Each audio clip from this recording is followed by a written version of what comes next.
Black feminists stake their place in current framework and narratives while also creating their own in order to counteract the interlocking systems of domination. The interlocking systems of domination are hegemonic systems that are ever intertwining and that are inseparable from one another. These include patriarchy, heteronormativity, white nationalism, the church, Christendom, Euro-white supremacy, and imperialist corporate capitalism. As a result of counteracting these interlocking hegemonic powers and domination, Black feminists create new narratives with an intersectional lens, which oftentimes have never been done before. They do this by producing theory, developing grassroots practice and activism, and merging and implementing theory and practice together. Patricia Hill Collins frames intersectionality as being fluid and as constantly being created by dynamics of power. Collins emphasizes that something is only intersectional if it does the work of intersectionality rather than merely mentioning intersectionality. Black feminists implement this concept of doing intersectionality through the frameworks, narratives, and the work that they do. Bell Hooks positions critique of mass media as a catalyst allowing for change in creation of framework and ideas. This sense of critical theory allows one to recognize the ways in which mass media uses systems like patriarchy, heteronormativity, capitalism, and other perpetuations of hegemonic power in order to appeal to a mass audience. Producers are appealing to what the audience views as materials that are comfortable to take in and the norm.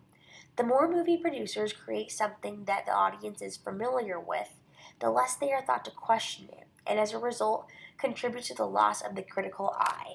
Oftentimes, white, liberal male producers make it seem like there is only one systemic aspect at hand in a film that is being placed upon the film's characters, when in reality, by using certain characters and plot lines, producers are imparting a whole arrangement of hegemonic systems to their viewer, which may not be picked up unless the viewer is viewing with the critical eye.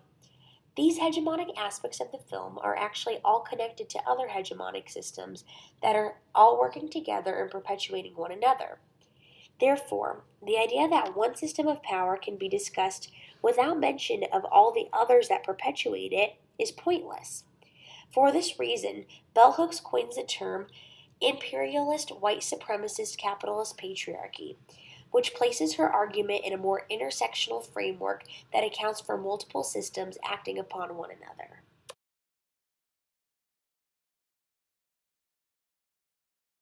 You get equal pay for equal work. We were way ahead.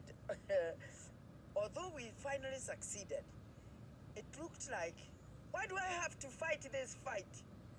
I am doing a good job, sometimes a better job. I started then understanding that what I had always believed may not be so.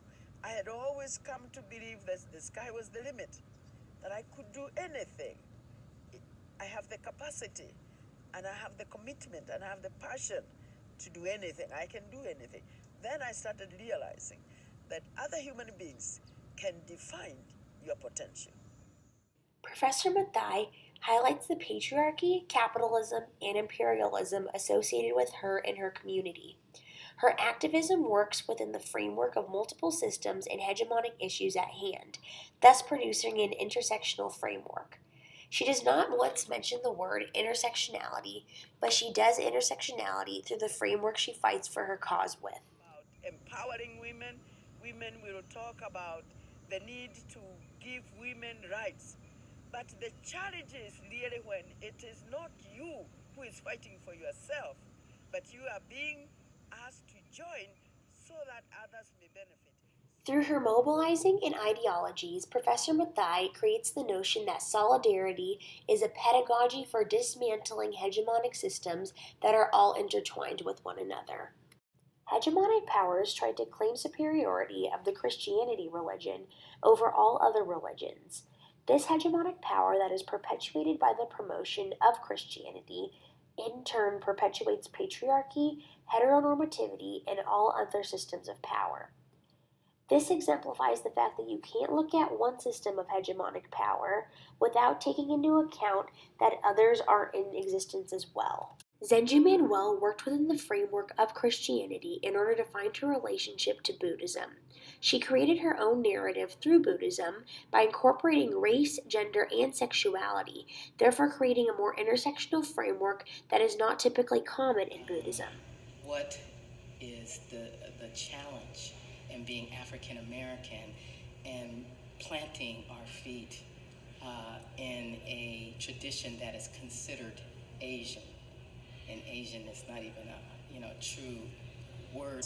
You come through some awakening or some transformation. You don't walk away and use that for yourself. You go out and you share that with everyone, every life that you can possibly share it with. And that is really a very African American or African descent way of being and teaching that your life. Zenju Manuel reinstates Matai's narrative, along with the narrative of many other Black feminists, of solidarity. Manuel uses Buddhism to heighten the commonly held belief in the strength of the collective and solidarity by encouraging the audience to use their enlightenment, awakening, or any other benefits they may have in order to help other people. Zenju Manuel also merges Buddhism and the Black feminist concept of solidarity through her creation of the Black Angel cards. These cards are made for everyone and allow for people to position themselves within a Black feminist framework, rather than any other framework that has historically or contemporarily been promoted by hegemonic powers and systems.